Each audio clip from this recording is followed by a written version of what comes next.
रहीम। आज हम ग्रामर के बारे में सीखेंगे और बिल्कुल बेसिक चीज़ें से सीखेंगे। यानी ग्रामर के अंदर या इंग्लिश के अंदर आप कह लें जो बिल्कुल बुनियादी चीज़ है वो चीज़ होती है अल्फ़ाबेट। अल्फ़ाबेट से मुराद होता है ABCD यानी जितने भी हमारे ए से लेकर जी तक जितने भी लेटर आते हैं ये सारे के सारे अल्फ़ाबेट कहलाते हैं। जैसे कि इसकी आप डेफिनेशन देखें कि ABCD से लेकर जी तक जितने भी अल्फाज हैं जितने भी हरूफ हैं सारे are called alphabet. These are used to write English. English लिखने के लिए ये सारे अल्फाबेट इस्तेमाल होते हैं।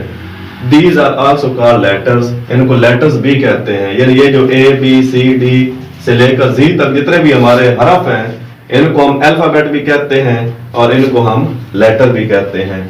ठीक हो गया। अच्छा, alphabets are of two types according to their sound. Sound के लिहाज से यानी इनकी आवाज के लिहाज से जो अल्फाबेट हैं इनकी टू टाइप्स हैं। एक जो चीज है वो है इनमें वाउल्स है और दूसरी कॉन्सोनेंट्स हैं। Vowels A-E-I-O-U are called vowels. Without them no word can be made. यानी A-E-I-O-U जो है इनको हम वाउल्स कहते हैं और इनके अलावा कोई भी लफ्ज नहीं बनाया जा सकता। अच्छा, जिस तरह उर्दू के अंदर आराब होते हैं ज़ेर ज़बर पेश, उसी तरह जो AEIOU हैं ये किसी भी लफ्ज के अंदर हम इस्तेमाल करते हैं और इनको हम इस्तेमाल करते हैं ज़ेर ज़बर और पेश के लिए। इनके अलावा जो है ना W और Y उनको सेमी वाउल्स कहते हैं। यानी बाज़ औक़ात ऐसे अल्फाज भी होते हैं जैसे स्काई है, फ्लाई है, ड्राई है, इस तरह के अल्फाज है जिसके अंदर हम वाइब को इस्तेमाल करते हैं आई की जगह पर। तो I और U के जगह पर हम बाज़ औक़ात Y और W भी इस्तेमाल कर लेते हैं। तो वो जो है Y और W जो है वो सेमी वाउल्स भी हैं और कॉन्सोनेंट भी हैं, दोनों में वो इस्तेमाल होते हैं। उसके बाद हम कॉन्सोनेंट को देखते हैं। कॉन्सोनेंट्स BCD यानी AEIOU को छोड़कर बाकी आपके अल्फाबेट के अंदर जितने भी आपके लेटर्स बच जाते हैं वो सारे के सारे कॉन्सोनेंट कहलाते हैं। उसके बाद alphabets are of two types according to their size. अब साइज के लिहाज से अगर हम अल्फाबेट को देखें तो इनकी फिर टू टाइप्स हैं। जिस तरह हमने साउंड के हिसाब से देखा था तो वाउल्स और कॉन्सोनेंट कहते हैं। इस तरह अगर अल्फाबेट को हम साइज के हिसाब से देखें तो फिर कैपिटल अल्फाबेट होते हैं और स्मॉल अल्फाबेट होते हैं। यानी जब हम ABCD को जी तक बड़ा लिखते हैं तो उसको कैपिटल अल्फाबेट कहते हैं। जब हम ABCD को छोटा लिखते हैं तो इनको स्मॉल अल्फाबेट कहते हैं। उसके बाद देखते हैं वर्ड को। वर्ड से मुराद होता है लफ्ज। उर्दू में meaningful combination of letters is called a word. हरूफ का बामकसद मजमूआ लफ्ज कहलाता है। यानी ये जो हमारी ABCD है, ठीक है, इनसे हम क्या बनाते हैं? वर्ड बनाते हैं। यानी लफ्ज को बनाने के लिए हम ABC को इस्तेमाल करते हैं, ठीक है। और अगर इनका ऐसा मजमूआ हो कि सही मतलब आए फिर उसको लफ्ज कहेंगे। अगर सही मतलब ना आए, ऐसे ही हमने ABC को मिला दिया तो फिर उसको वर्ड नहीं कह सकते। मिसाल के तौर पे ये छोटा सा लफ्ज है IN, इसके अंदर दो लेटर इस्तेमाल हुए हैं। ये 3 लेटर वाला वर्ड है आपका EAT ईट। ये आपका 5 वाला DRIN के ड्रिंक। उसके बाद IW और ITE राइट। यानी अब इनका अगर आप माना देखें तो हर एक लफ्ज का माना क्लियर है, ठीक है। उसके बाद हम देखेंगे कि सेंटेंस क्या होता है। A meaningful combination of words is called a sentence। अल्फाज का बामकसद मजमूआ जुमला कहलाता है। सेंटेंस से मुराद होता है जुमला। जिस तरह वर्ड को बनाने के लिए हम लेटर्स का इस्तेमाल करते हैं उसी तरह जब हम सेंटेंस बनाते हैं तो फिर हम वर्ड्स का इस्तेमाल करते हैं, ठीक हो गया।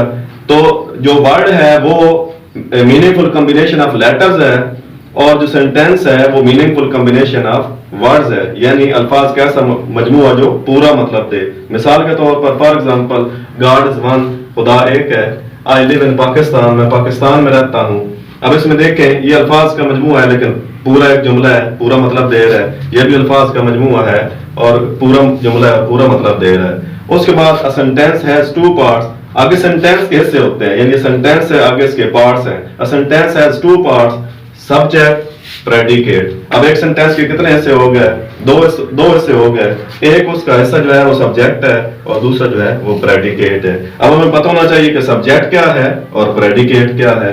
सब्जेक्ट इज अ डूअर और about which rest part of the sentence give some information. तो फ्रेंड्स, अगर आपने अभी तक हमारा चैनल सब्सक्राइब नहीं किया तो हमारा चैनल सब्सक्राइब करें और पास लगे बेल आइकन को दबाएं ताकि सबसे पहले आपको वीडियोस मिलें। Subject is a doer. अच्छा, जुमले के अंदर काम करने वाले को हम क्या कहते हैं? सब्जेक्ट कहते हैं, ठीक है। लेकिन बाज़ औक़ात वो काम नहीं भी करता, ठीक है। फिर इसकी दूसरी तारीफ क्या होगी? Are about which rest part of the sentence give some information. यानी जुमले के अंदर काम करने वाले को सब्जेक्ट कहते हैं, ठीक है। और अगर वो काम ना कर रहा हो तो सब्जेक्ट को छोड़कर जुमले का बाकी हिस्सा जिसके बारे में बताए उसको हम क्या कहते हैं? सब्जेक्ट कहते हैं। उसके बाद हमारा है predicate. Predicate is that part of a sentence which gives information about the subject. यानी प्रेडिकेट जुमले का वो हिस्सा होता है जो सब्जेक्ट के बारे में मालूमात देता है। फॉर एग्जाम्पल, मिसाल के तौर पर हम इस जुमले को देखते हैं। ये जुमला है वी ईट मैंगोज, हम आम खाते हैं। अब इसके अंदर जो डूअर है, जो काम करने वाला है, वो क्या है? वी है। तो हम वी को क्या कहेंगे कि ये सब्जेक्ट है। अब जो बाकी हिस्सा है ईट मैंगोज, आम खाता है, ये या आम खाते हैं, ये मालूमात दे रहा है, इंफॉर्मेशन दे रहा है। तो जो इंफॉर्मेशन वाला हिस्सा है उसको हम प्रेडिकेट कहते हैं। दूसरे लफ्जों में ज्यादा आसानी के लिए आप यूं समझ लें कि जो सब्जेक्ट, जो जुमले का सब्जेक्ट है उसके बाद वाला जितना भी हिस्सा है वो सारा प्रेडिकेट कहलाता है, और प्रेडिकेट के पहले वाला हिस्सा सब्जेक्ट कहलाता है। या जुमले के अंदर जो डूअर है वो सब्जेक्ट होता है, ठीक है। सब्जेक्ट के बाद वाला सारा हिस्सा यानी वर्ब और वर्ब के बाद जितना सारा हिस्सा है वो सारे का सारा क्या कहलाता है? प्रेडिकेट कहलाता है।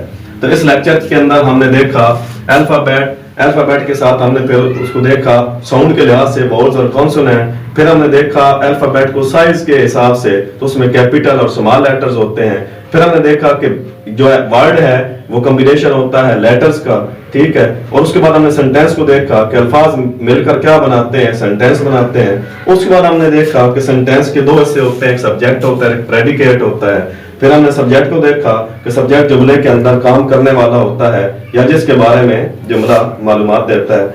उसके बाद हमने देखा प्रेडिकेट। तो प्रेडिकेट जुमले का वो हिस्सा होता है जो सब्जेक्ट के बारे में बताता है, यानी जो जुमले के अंदर मालूमात होती हैं उनको हम क्या कहते हैं? प्रेडिकेट कहते हैं। ये था हमारा आज का लेक्चर। इसके बाद हम देखेंगे दूसरे लेक्चर में, और उसमें हम सेंटेंस की टाइप्स के बारे में